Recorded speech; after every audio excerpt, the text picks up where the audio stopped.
Today, I'm excited to share with you some effective self-touch techniques from Somatic Experiencing. These techniques help you to find relief during moments of overwhelm and help bring you back to a state of balance. We're going to cover 13 simple but really powerful self-touch techniques. The first self-touch technique is a practice I call containment. This method helps us to create a feeling of safety and containment. So here's how you do it. Place your right hand just below your left armpit, covering the side of your chest. And then wrap your left hand around your right arm, touching the bicep. You'll feel that this gesture kind of feels like giving yourself a gentle, reassuring embrace.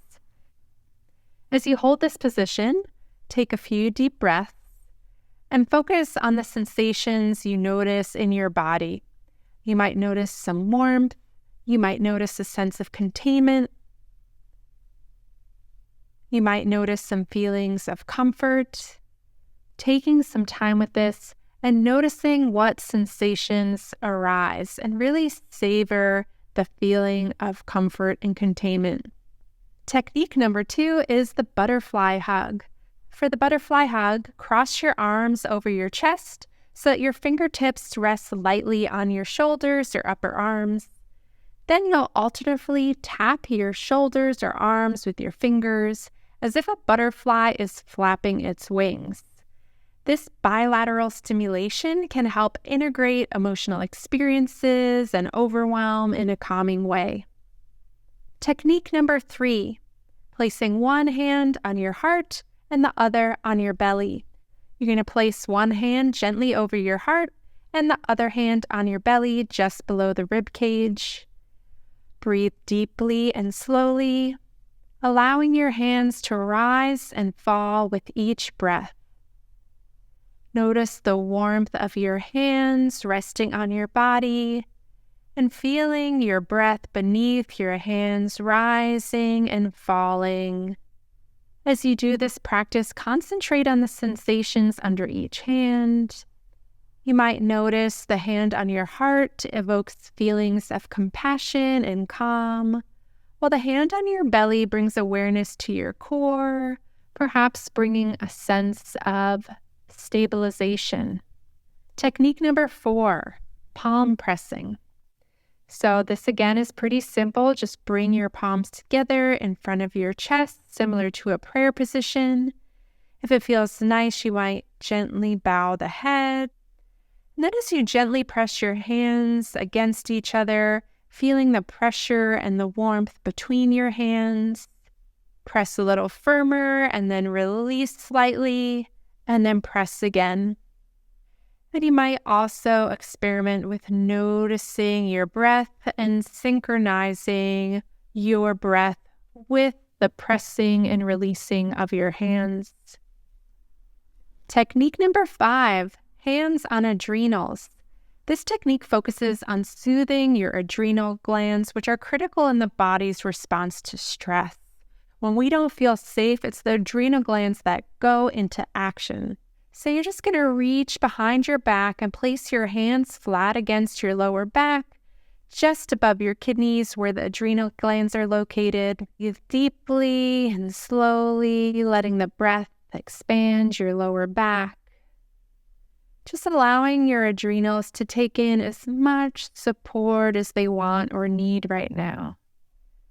You might notice the kidney area just drop down the back. We drop down and out, widening a little bit. Technique number 6 is placing one hand on the forehead and the other on the back of the neck. This technique is excellent for calming the mind and helping to ease neck tension.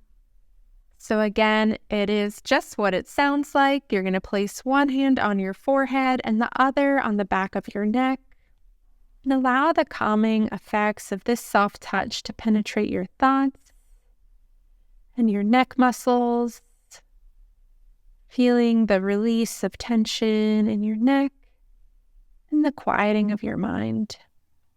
Technique number 7 is cradling the head So you're just going to place your hands gently on the sides of your head, with your palms resting near your ears, your fingers pointing upwards, allowing your hands to rest lightly on your head without applying any pressure. Concentrate on the sensation of your hands on your head. And as you stay here, noticing any areas of tension that might start dissipating under your hands, and noticing what else begins to shift in the body.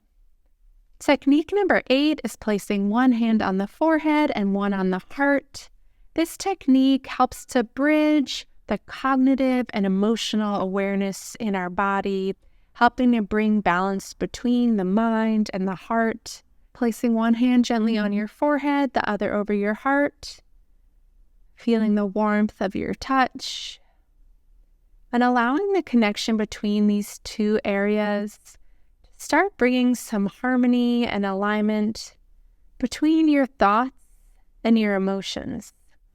Technique number 9, hands on thighs. Placing your hands on the thighs is a great grounding technique that helps to connect you to your lower body. This is particularly useful for people who spend a lot of time in their heads, which I think is most people in the modern world, but particularly people who have developmental trauma are often pretty disembodied. Many of us didn't really fully come into our body to begin with because of birth trauma or other really early trauma. And so this technique can help us to get out of our heads and into the lower parts of our body. It can be helpful in moments where you feel disconnected in your head, or if you feel like you might be dissociating. So you're just going to sit comfortably, place your hands on your thighs, palms facing down. Feel the weight of your hands pressing against your thighs. And allowing this pressure to anchor you in the present moment.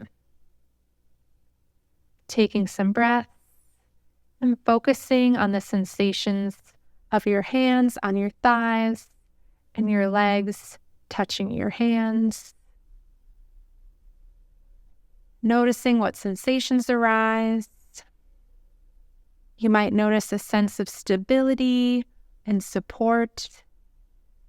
You might even tap into some gratitude for our legs, which help us do so much in our daily lives. And they give us a sense of strength, support, stability. They help us walk. They help us sit down, get up, run, kick, all of these things that our legs do for us. Technique number 10 is a simple one that I think most of us know, and that is hugging yourself. Self-hugging is a powerful and comforting tool that can really bring us an immediate sense of comfort and reassurance. So for this, you're just going to wrap your arms around your body, crossing them over your chest. Let your hands rest on your shoulders or upper arms, whichever feels more comforting.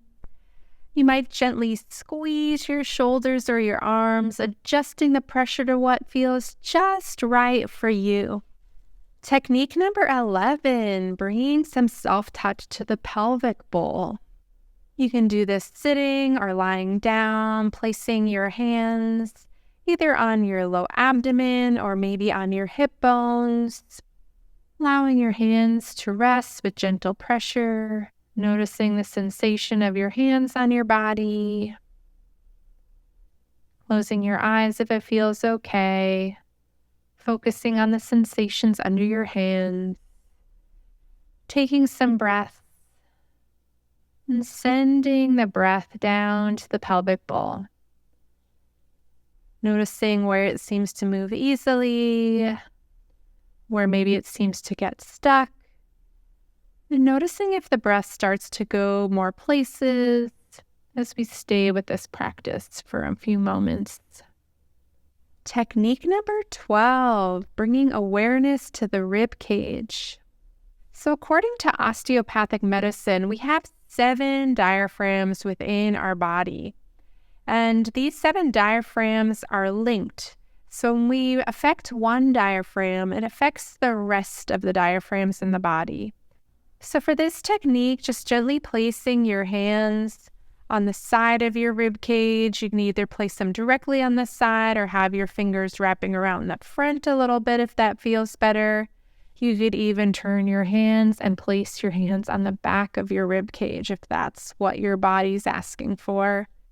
As you breathe, allowing your rib cage to do what it does naturally, letting your hands move with the natural rise and fall of your breath. Feeling your hands on your rib cage and noticing what begins to shift now that you have your hands on your body.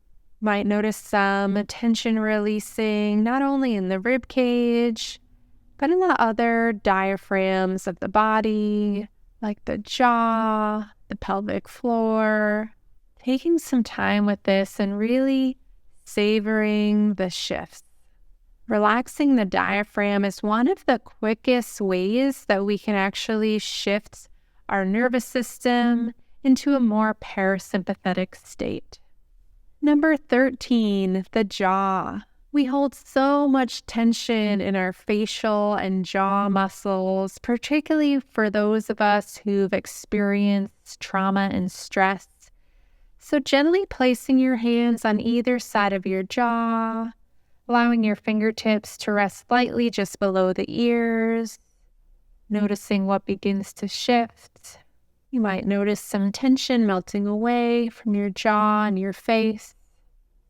The jaw is also one of the 7 diaphragms within the body, so as the jaw relaxes, you may also notice some shifts in the diaphragm or the pelvic bowl. I encourage you to integrate these techniques into your daily routine or turn to them whenever you feel the need. If you try them out, I would love to hear which ones you tried, which ones are your favorite, and what changes you noticed when you practice these techniques. If you found these techniques helpful, please consider liking this video, subscribing for more content, or share this video with someone else who might benefit from these practices. Please remember that while the path to healing is not always linear, it is possible, and step by step, little by little, we can find healing. That's all for today. Take care and bye for now.